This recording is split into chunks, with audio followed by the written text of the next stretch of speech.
大家好，我係 Heidi，我又喺機場啦。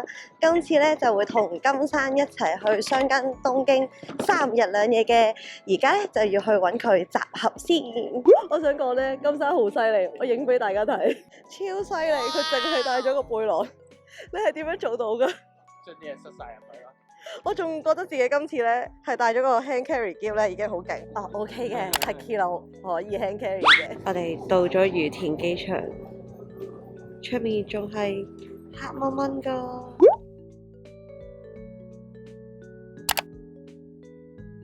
喺日本果然乜嘢都可以有販賣機，例如呢一個宮崎牛。係咪即係落車嘅時候覺得突然間好想燒肉啦，或者係打邊爐就可以嘟部機，跟住就買到啲牛肉咧？A green card ticket is required in the green car.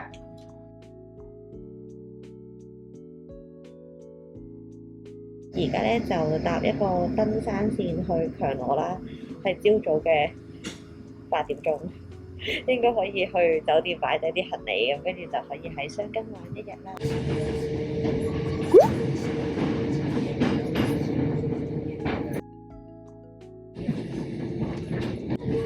我哋轉咗嚟呢邊，我哋係一開始向呢邊，再向後邊，而家再向呢邊。就因為山傳送。係啊，完全人生未搭過一架車係不停咁樣轉前後方向咯，好有趣 ，interesting 啊！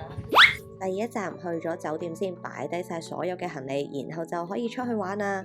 個門口望落去咧係好舒服啊！然後酒店行出嚟就係巴士站，可以去到御殿場Outlet嗰邊，都好方便啊！佢都經好多個站。翻去箱根湯本咧，我哋就去咗一間食蕎麥麵嘅地方。我本身咧係知道呢度比較出名一個芋頭雞蛋，但係望到佢個樣咁樣一撇咧，我又唔係好想食喎。跟住最正嘅地方咧，就係我哋望住呢一個河景食蕎麥麵，好爽啊！精神。我哋應該斷斷續續係有瞓咗4個鐘左右。所有車程都有瞓覺。冇錯，我化到妝已經好叻㗎啦，真係瞓到天昏地暗啊！哇！呢一個就係金山嘅好大隻蝦，佢嗰隻蝦係有我成個手掌咁大。啊！呢一個咧就係雞肉雞蛋熱嘅蕎麥麵，佢好食個位係。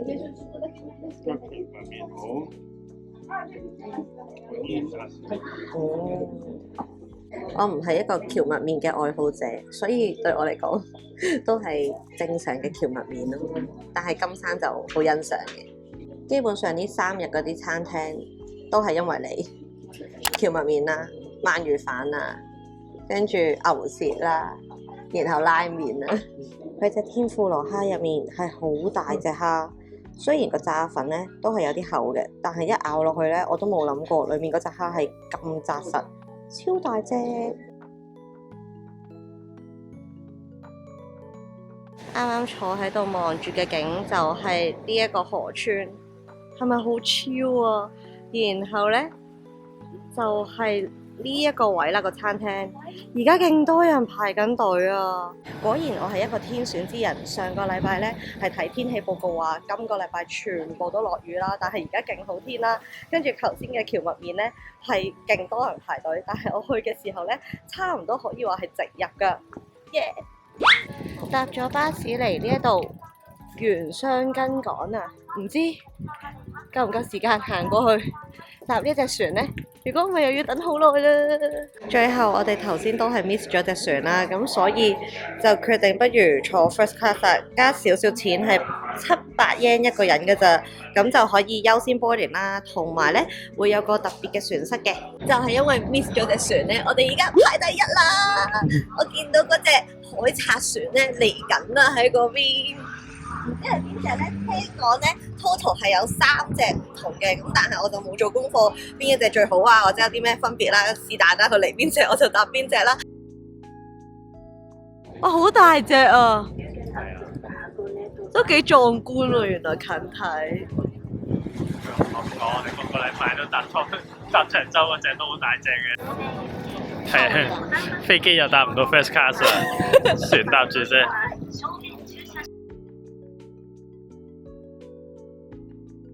嚇， The 冇 next 人又 port 逼。好 connects 舒 to 服啊！我 the 哋上咗船 Hakone 頭位。 Roadway. 而家開船啦，望去右手邊呢，其實係會見到個鳥居㗎。頭先就係勁多人排隊，唔知聽朝可唔可以早啲起身過去影相呢？目測要排2個鐘，我搞唔掂。出發啦！然後我哋而家呢，就上甲板嗰度睇下啦。帶唔帶風啊？帶唔帶風啊？大風。真係㗎，我除帽先。哇，好靚啊！超級靚，超級大風。哇！你要唔要企喺呢個位影相？都唔使啦，好凍。落船之後咧，就嚟到呢一個桃園台港啦。我哋就一路跟住條隊行，就會見到有呢一個嘅纜車啊，唔係呢個叫做吊車啊。咁就可以去到大涌谷嘅，成條路係好順噶。我哋而家排第6，希望可以有前邊嘅靚位坐啦。右手邊開始見到有啲煙啊，嗰度就係大涌谷啦，應該。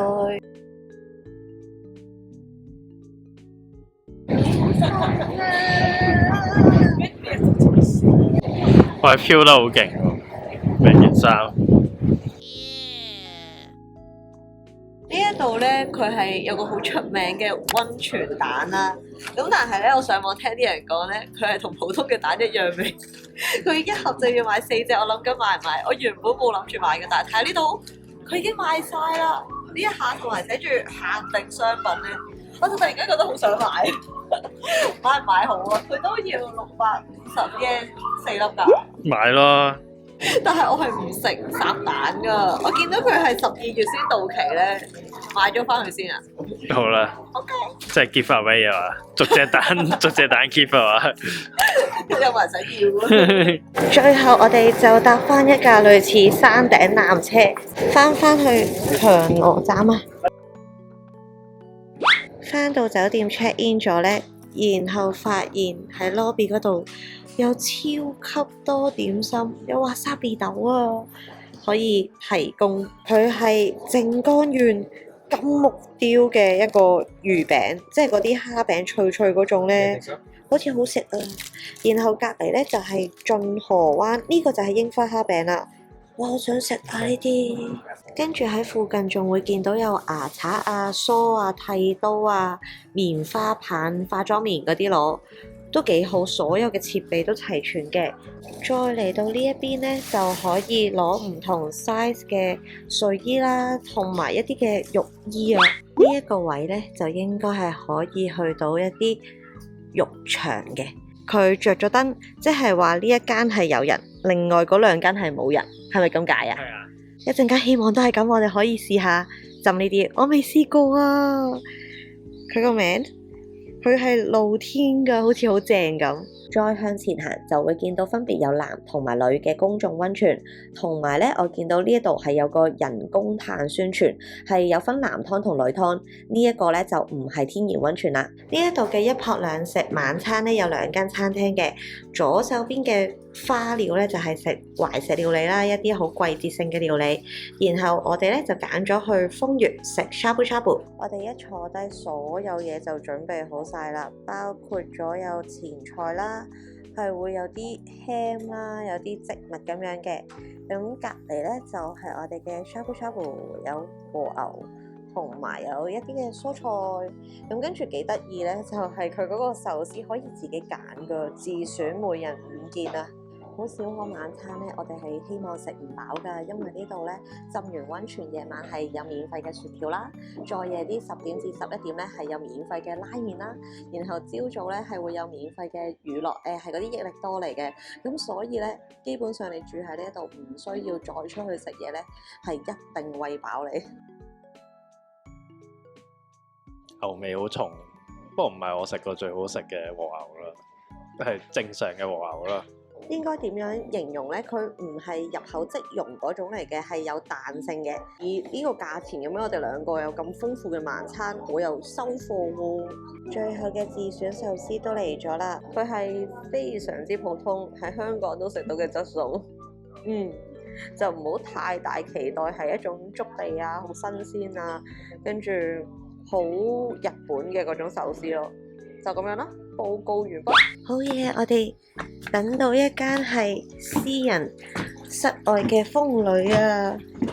佢呢，全個房就係咁樣，有兩個籃啦，然後呢，就會有一個咁樣嘅風呂池，跟住就冇噶啦，有啲毛巾喺度，同埋可以掛衫。多謝金山用佢嘅美式去演繹。正唔正啊？都正啊！我想講咧，呢一間酒店咧，佢個房入面唔係溫泉水嚟噶，即係嗰個係熱水嚟嘅，一開。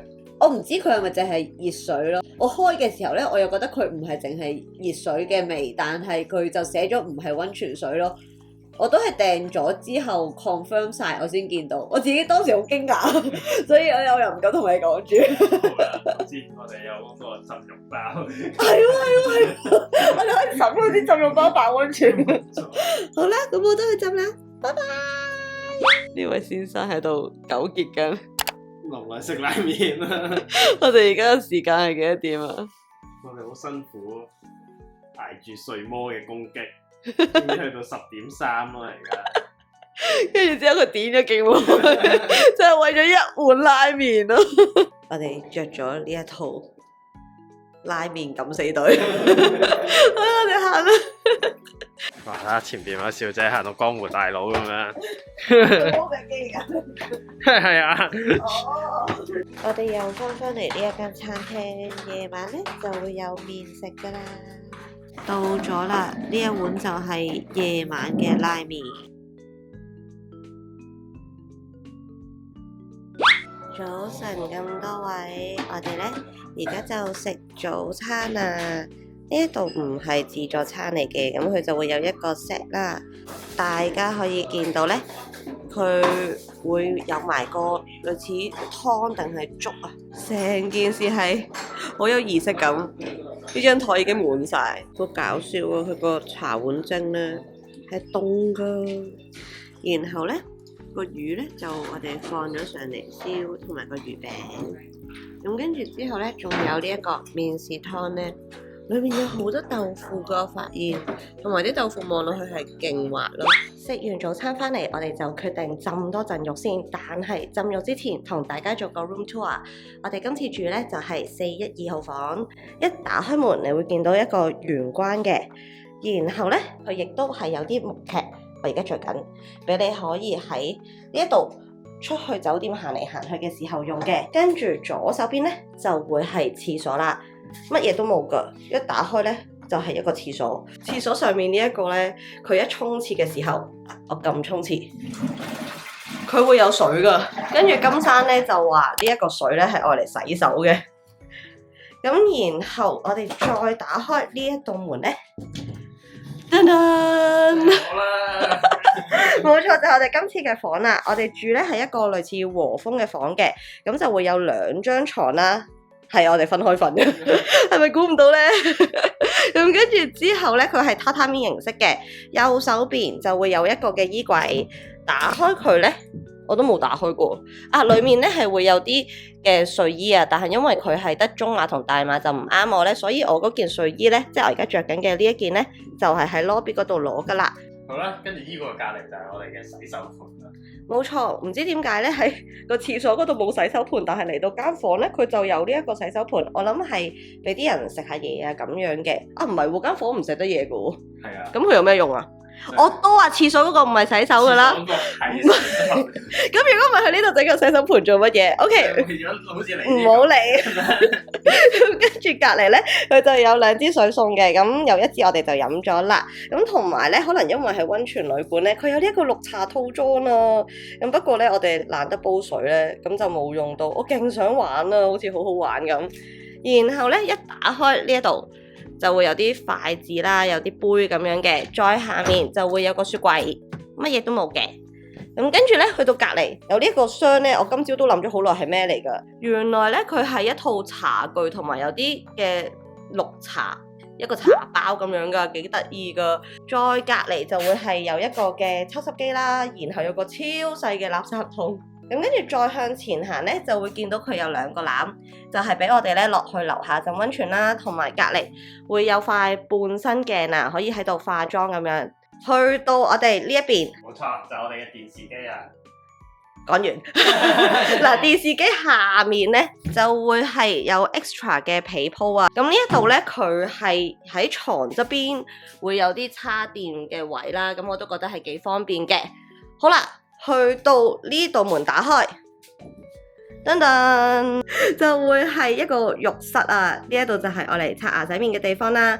然後再隔離呢一度打開呢，就會係一個淋浴間，同埋大家可以見到呢，就係出邊。不過我哋唔喺呢度出去，我哋由金山大路一打開出嚟，就係我最中意呢間房，亦都係我 book 佢嘅原因呢。佢係有一個私人嘅露台，我哋行出去感受一下個靈氣，然後呢一個位呢，就可以坐喺度。最重要呢，就當然係我哋已經 ready 好啦，左手邊一個私人嘅風呂啊。雖然咧呢一個嘅私人風呂佢唔係溫泉水嘅，我都係上官網先至睇到。咁但係呢，我哋就買咗啲浴包呢，係可以將啲溫泉嘅成分倒入去啲水呢，而家就可以扮溫泉啦。呢一個嘅大細呢，係我哋兩個人一齊入去浸呢，都絕對冇問題嘅，係 fit 嘅。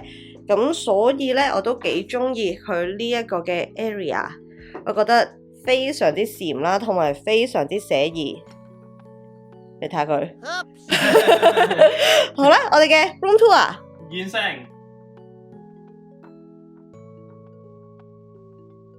好，臨走前分享少少住後嘅感覺啦。好，間房都幾大，個私人風呂好正，咁都係咯。酒店啲嘢食都唔錯啊，夜晚有拉麵。多謝晒。係啦，咁我哋住嘅價錢咧，一晚大約係3000蚊啦，一泊兩食嘅。對我嚟講呢個食物質素就還好嘅，咁但係以一個有私人風呂嘅房型嚟講咧，呢個價錢性價比其實已經係我覺得 OK 㗎啦，唔可以有太多嘅要求嘅。咁然後地理位置非常之好啦，咁佢喺強羅站嘅隔離1分鐘就到㗎啦，所以去大涌谷啦，或者係去蘆之湖搭船咧，咁跟住或者係去翻箱根湯本嗰邊咧，佢都係一個中途站嚟嘅。然後咧，佢有個幾好嘅 service， 就係我哋頭先咧喺9點50分之前就可以將我哋個篋攞俾 reception 啦，然後 lobby 咧就會將佢送過去嗰個箱根湯本站，1點半咧左右就已經送到㗎啦。咁我哋一陣間去玩咧就唔使拎住個篋啦，咁樣 check out 咗咧都可以兩手揈揈，又唔使翻嚟呢一度咧就可以直接一陣間喺嗰個箱根湯本站嗰度走啦。咁我都覺得係幾方便嘅。房嘅設施都 OK 啦，其實佢有風筒嘅，頭先我影唔到啊，有熱水壺啦，咁跟住有雪櫃啦咁樣，我覺得都如果喺度住翻3日2夜係好超好舒服。我哋頭先都話哇喺呢度成個人係好 relax 啦，望住出邊全部都係綠色啦，咁跟住成個環境好寧靜，係真係幾正嘅，係啦。咁但係因為我哋第一次嚟箱根，又比較唔到其他酒店咧，咁只可以將我哋嘅感受同埋我哋呢2日1夜住嘅嘢影晒俾大家睇，就係咁樣啦。好啦，我哋 check out 啦。趁食晏之前，我哋爭取時間去鳥居嗰邊影相。朝早咧係唔使排咁長，1個鐘頭內就影到噶啦。大家有冇發現咧？金山影相係唔識喐噶，但係佢好好，佢會陪我去影。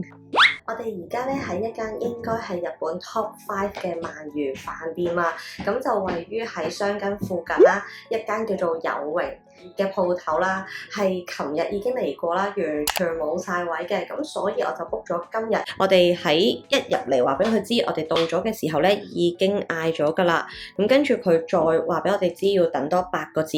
呢本餐牌咧就冇任何圖嘅，頭先咧佢俾咗我哋睇一個英文版咧，就會有一個係平時我哋食嗰啲燒汁鰻魚啦，另外仲有一個係比較似白燒冇任何汁喺上面嘅鰻魚嘅。咁因為我哋兩個都係中意食燒汁嗰隻咧，就揀咗一樣嘅餐啦，就係咁樣，好期待啊！噔噔噔，哇，好似好好食啊，勁香啊！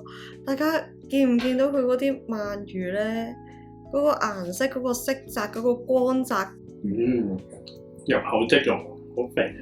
真㗎？係啊，好香啲飯同啲魚都，你快試下啦！哇，個鰻魚好好食喎！係啊，超級香啦，然後咧，你係會食到咧，佢嗰個鰻魚係好肥美啦，但係完全唔會有任何漏啦，或者係好油嘅感覺。佢側邊係見到嗰種焦香啦，然後好厚肉，佢真係食落去個口感非常之好啦。咁所以我明咧點解佢可以去到 Top 5啊？佢嗰個味道係又乾身得嚟，極 juicy 咯。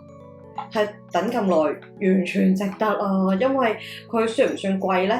都要呢一盒300幾蚊港紙嘅，但係鰻魚本身都係比較偏向高價位嘅食物啦。不過一食落去就會覺得好食啦，同埋呢，好彩有嚟到呢一間咋，我覺得成個箱根最好食都係呢一餐啊！